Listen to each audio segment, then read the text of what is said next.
This Family Life News podcast is made possible by the support of listeners like you.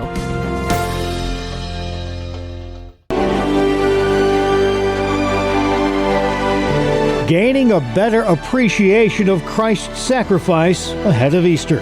Welcome back to another edition of Hometown Heroes on Family Life. I'm Mark Webster, and this week's guest is Carolyn Doster of First Trinity Lutheran Church in Tonawanda, New York, which is hosting their annual interactive Journey Through Good Friday on April 1st and 3rd. Let's just talk generally first here. The secular world loves Easter. It loves the bunnies and the chocolate and all that. It doesn't really care for Good Friday, but Easter without Good Friday is, in a way, meaningless. That's right. Exactly. We have to have Good Friday to have a good Easter. I think it's more impactful for people when they experience Easter after they've gone through the journey. More than a service, I think, a worship service, our Journey Through Good Friday gives you an emotional connection, an interactive experience where all your senses are incorporated. So you're going to smell something, you'll taste something, you'll obviously hear and see things, you'll touch things.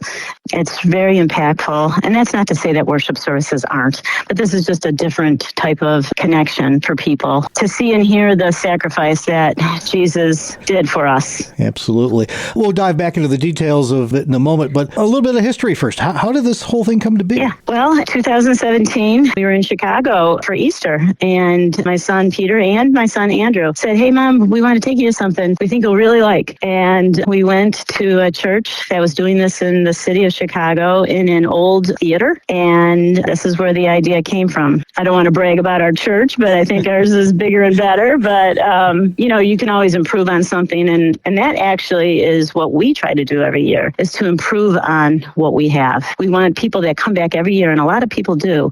We want to give them somewhat of a new experience. So our interactives are different. We'll change up one of the 15 areas that they'll travel to.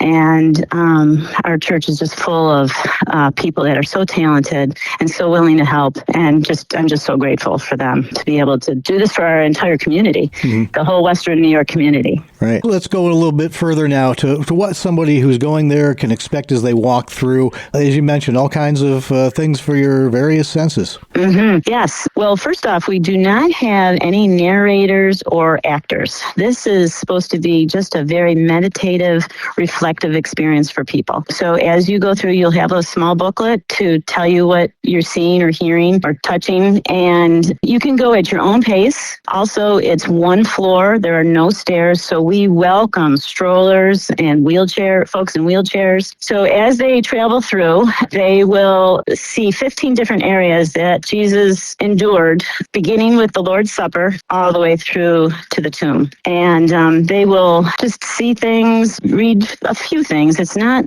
so much like a museum. A lot of times you go to museums and there's a lot of reading. That's not the case here. You'll just see things. There's beautiful music playing, and it's very emotional. A lot of people are very moved. And you can move at your own pace. If you wanted to zoom through this, you could get through it in 15 minutes. If you really want to immerse yourself into the experience, it would maybe take half hour, 45 minutes. So it's really just come as you are, and everybody's experience will be different. And we welcome people that are seeking to know more about Jesus, or maybe they're skeptical and they're just coming with a skeptical mind. We welcome everyone, and anyone of all faiths too, if they're questioning, wondering who this Jesus is. This, I think, will give them not only some education about Jesus and what he did on Good Friday, but also just more of an emotional thing too. Yeah, I imagine over the years you've been doing this now, you must have had some interesting experiences and reactions from people who've gone through it and maybe were surprised at how the experience impacted them. Yes, we hear back a lot from people, and they're very thankful. We also charge no money. There are some people that donate because they're motivated to give because they're so grateful for what we've done. But we charge no money. You can come anytime Wednesday night, April 1st, no joking, April 1st from 5 to 7 p.m. Show up anytime you want. There's no tickets. There will be very little wait, if any. And then all day Good Friday from 10 a.m. to 5 p.m. they'll come. But back to the people's experiences, we hear back from a lot of people. We've had people come from Canada because of your radio station. We've had people come from the Pennsylvania line because of your radio station. I'll tell you, just the fact that we get so many repeat people that gives you an indication of how this moves them and how impactful it is. I got to say, some people are teary-eyed at the very end. We end with the tomb, and everything is very solemn. It's solemn throughout, but of course, when you see the tomb, it really hits you hard that Jesus died on behalf of our sins. So, got to say, since 2017, we have never heard a negative comment from this experience. So I think that says a lot. That's the best review you can get, I guess. It's nothing negative. Whereabouts are you? We're at 1570 Niagara Falls Boulevard in Tonawanda, right across from the original Trader Joe's on the Amherst-Tonawanda line. It's a big, beautiful, contemporary-looking church. There's parking all in the back behind our church, so lots of parking. We just love guests coming. 80% of the people that come through this are not members of our church. So this is really for the community. That's Carolyn Doster of First Trinity Lutheran Church in Tonawanda, New York. Again, hosting their annual interactive Journey Through Good Friday on April 1st and 3rd. You can learn more at firsttrinity.com. Please join us again next time as we search for your home, your town, your hero. It's Hometown Heroes on Family Life.